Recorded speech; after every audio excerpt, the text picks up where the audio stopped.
समझाए गाफिल इख्तितामे जिंदगी मौत को समझाए गाफिल इख्तितामे जिंदगी दर हकीकत मौत तेरी इब्तिदाए जिंदगी दर हकीकत मौत तेरे इब्तिदाए जिंदगी। मृत व्यक्ति बोले ও প্রতীক ভাই আমি তোমার সুবহানাল্লাহ এই জন্য চাইলাম দুনিয়াতে কোনো ব্যক্তি যদি জীবিত অবস্থায় হায়াত থাকা অবস্থায় একবার সুবহানাল্লাহ পড়ে ওইটা আসমান এবং জমিনের মধ্যবর্তী যত জায়গা আছে যত খালি জায়গা আছে আল্লাহ তাআলা সব দিয়ে ভরপুর করে দেন সুবহানাল্লাহ।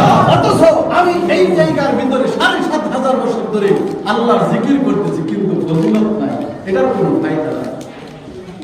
এই জন্য ভাই এই দুনিয়াতে যত আপনি ইবাদত করেন আপনার লাভ, যত সময় পাইবেন যত সময় মালিকের ইবাদতে কাটাইতে পারবেন তত সময় আপনি যদি ইবাদত করেন তাহলে আপনার লাভ, আমার লাভ, আপনার আমার লাভের একটা অংশ।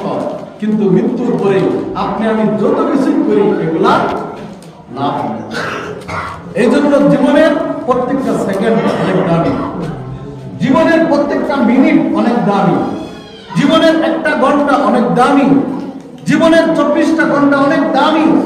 ১ মাস ১ বছর এইভাবে যাইতে যাইতে ১ যুগ ২ যুগ আপনার আমার হায়াতের জিন্দেগি এক সময় গিয়ে শেষ হয়ে যাবে। কথা বলেন ঠিক না ঠিক?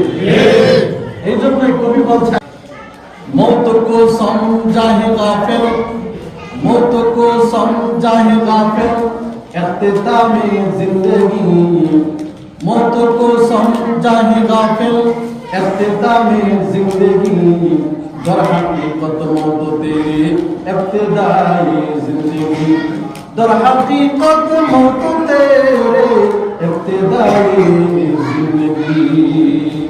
যারা জাহেল যারা মূর্খ তারা মনে করে এই দুনিয়ার পরিসমাপ্তি মনে হয় শেষ, পরবর্তী আর কোনো জীবন নাই।